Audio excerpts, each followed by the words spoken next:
Shalom.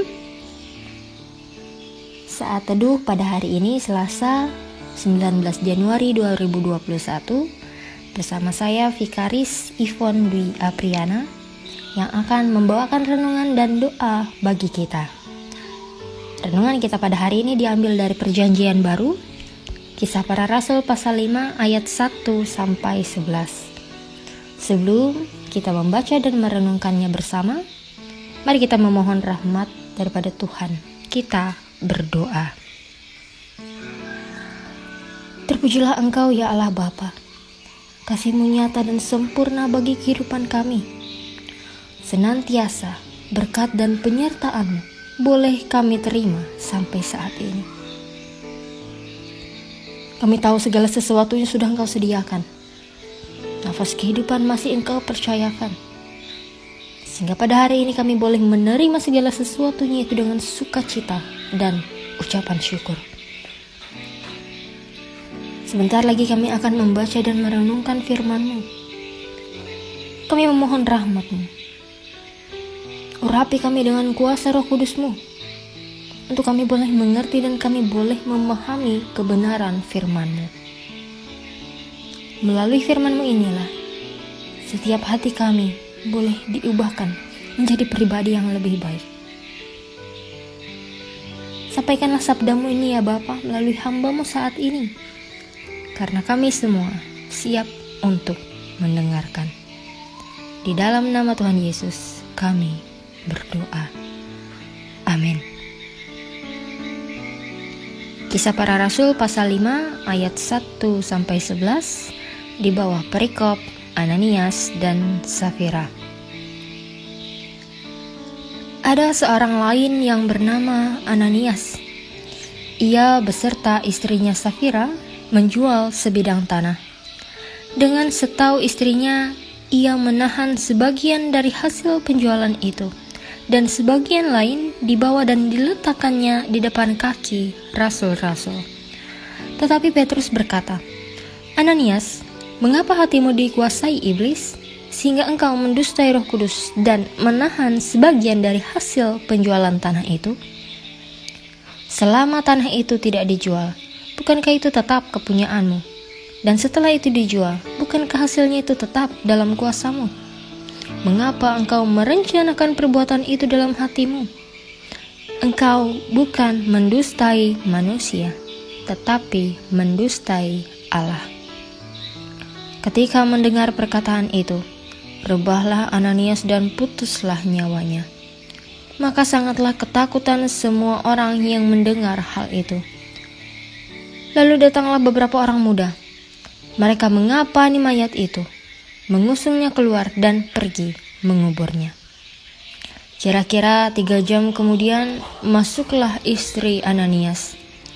Tetapi ia tidak tahu apa yang telah terjadi.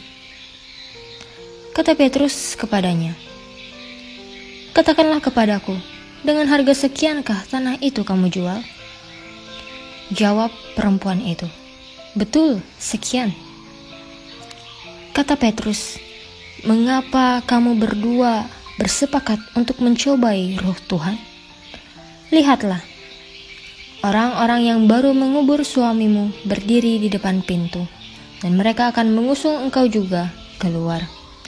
Lalu rebahlah perempuan itu seketika itu juga di depan kaki Petrus, dan putuslah nyawanya. Ketika orang-orang muda itu masuk, mereka mendapati dia sudah mati. Lalu mereka mengusungnya keluar dan menguburnya di samping suaminya. Maka sangat ketakutanlah seluruh jemaat dan semua orang yang mendengar hal itu. Saudara-saudari yang dikasihi dan diberkati oleh Tuhan, kisah Ananias dan Safira adalah salah satu kisah paling tragis yang tercatat di dalam Alkitab. Kita melihat, kita bisa menyaksikan kemarahan Allah. Hukumannya seketika itu juga dijatuhkannya. Tidak menunggu masa pengadilan, tidak menunggu masa penghakiman. Bahkan hukumannya pun tak tanggung-tanggung. bukan hukuman penjara 5 atau 10 tahun. Namun Allah langsung menetapkan hukuman mati kepada pasangan suami istri ini. Kenapa hal itu bisa terjadi kepada mereka? Mari kita melihat kronologis singkatnya di pasal-pasal sebelumnya. Diawali dari turunnya Roh Kudus, lalu khotbah Petrus yang diikuti pertobatan oleh 3.000 jiwa, serta gambaran cara hidup jemaat mula-mula yang membagi harta kepunyaannya kepada sesama. Dan dari sinilah awal mula kisah Ananias dan Safira. Jemaat mula-mula saat itu baru saja membangun suatu persekutuan Kristen. Namun persekutuan itu yang seharusnya dipenuhi dengan Roh Kudus malah dinodai oleh Ananias dan Safira. Mereka menodai ketulusan umat Tuhan dalam saling mengasihi dan saling memberi. Ketika umat Tuhan yang lain memberi dengan ketulusan, mereka memberi dengan motivasi yang salah. Orang lain mengira bahwa pasangan suami istri ini benar-benar memberikan seluruh hasil penjualan tanah mereka.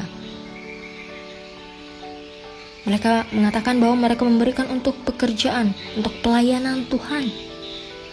Dan tentu anggota jemaat yang lain memuji, menghormati mereka sebagai anggota jemaat yang saleh. Namun jemaat yang lain tidak mengetahui bahwa sebenarnya pasangan suami istri ini hanya memberikan separuh saja, memberikan sebagian saja dari hasil penjualan tanah mereka. Manusia bisa saja ditipu, tapi tidak dengan Allah. Roh Kudus berkata melalui Petrus bahwa pasangan suami istri ini, Ananias dan Safira, berbohong. Bahkan Petrus mengonfirmasi ulang dengan istrinya tentang harga penjualan tanah itu. Tapi tetap saja keduanya berkeras hati menyatakan kebohongan.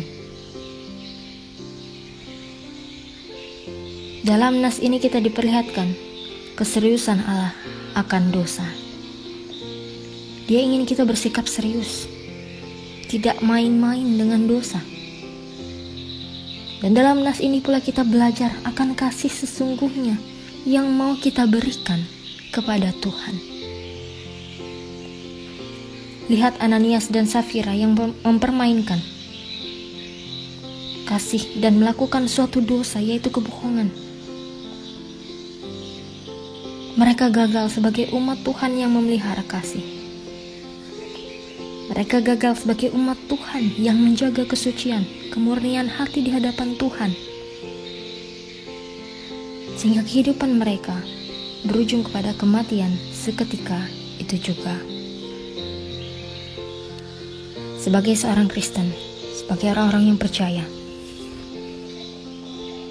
memang semestinya kita harus menjaga, memelihara ketulusan dan kemurnian hati nurani. Dalam firman Tuhan saja kita diberikan perintah untuk mengasihi Dia dengan segenap hati, dengan segenap jiwa, dengan segenap akal, budi dan kekuatan kita. Kasih Tuhan kepada kita saja tidak main-main. Lalu bagaimana kasih kita kepada Tuhan dan sesama? Belajar dari pengalaman Ananias dan Safira. Hindarilah segala sesuatu yang menodai persekutuan kita di tengah-tengah orang percaya. Jaga ketulusan hati dan peliharalah kasih Tuhan dalam kehidupan kita. Tuhan memberkati kita dengan firman-Nya. Mari kita berdoa. Ya Bapa, ini kami anak-anak-Mu. Lihat, selidiki, tilik hati dan kehidupan kami. Sudah sesuaikah dengan kehendak-Mu? Sudah berkenankah di hadapan-Mu? Hanya Engkau yang tahu kehidupan kami. Hanya Engkau yang tahu isi hati kami. Inilah kami ya Bapa, yang mau hidup sebagai orang percaya, yang menjaga ketulusan dan memelihara kasih-Mu di tengah-tengah persekutuan umat-Mu dan gereja-Mu. Saat ini kami berterima kasih ya Bapa, atas pemeliharaan-Mu yang Engkau nyatakan bagi kehidupan kami. Kami mengucap syukur atas segala berkat dan karunia yang Engkau berikan bagi kami. Kami mohon saat ini agar Engkau pulihkan bangsa dan negara kami dari berbagai masalah dan pergumulannya.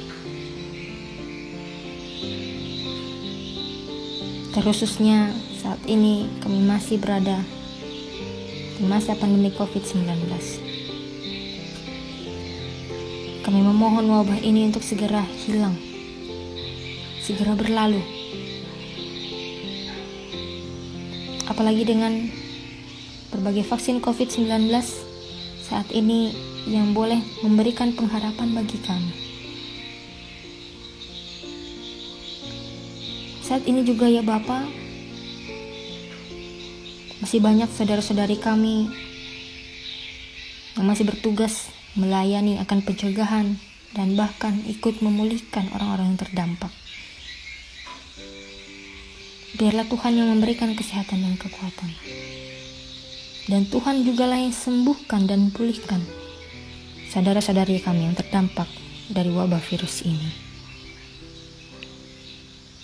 Bapa kami yang ada di surga, saat ini kami juga berdoa bagi setiap jemaat-Mu yang ada di Resort GKE Puruk Cahu, khususnya jemaat GKE Olong Siron. Berkat dan penyertaan-Mu boleh selalu mereka rasakan melalui usaha, pekerjaan, tugas dan tanggung jawab yang dijalani. Kami mohon juga Engkau boleh berkati, Engkau sertai berbagai program kerja dan pelayanan yang dilakukan, baik dari tingkat majelis sinode, majelis resort, hingga majelis jemaat, sehingga semuanya boleh berjalan dengan baik sebagaimana mestinya untuk kemuliaan nama Tuhan. Begitupun bagi para pelayan Tuhan, hamba-hamba Tuhan yang boleh ambil bagian dalam jemaat-Mu, dalam gereja-Mu, para pendeta dan para vikaris, para penatua diakon, hingga para staf. Biarlah kasih, berkat, penyertaan, pemeliharaan Tuhan yang senantiasa boleh kami rasakan, sehingga semangat pelayanan semakin meningkat. Kami mohon Engkau juga sertai aktivitas, kegiatan, pelayanan kami pada hari ini. Kami semua menyerahkan seluruh kehidupan kami di dalam tangan pengasihan Tuhan. Inilah doa dan harapan kami yang kami alaskan di dalam nama Putra-Mu Yesus Kristus yang telah mengajar kami berdoa demikian. Bapa kami yang ada di surga, dikuduskanlah nama-Mu, datanglah kerajaan-Mu, jadilah kehendak-Mu di bumi seperti di surga. Berikanlah kami pada hari ini makanan kami yang secukupnya, dan ampunilah kami akan kesalahan kami, seperti kami juga mengampuni orang yang bersalah kepada kami. Dan janganlah membawa kami ke dalam pencobaan, tetapi lepaskanlah kami daripada yang jahat. Karena Engkaulah yang punya kerajaan, dan kuasa dan kemuliaan sampai selama-lamanya. Amin.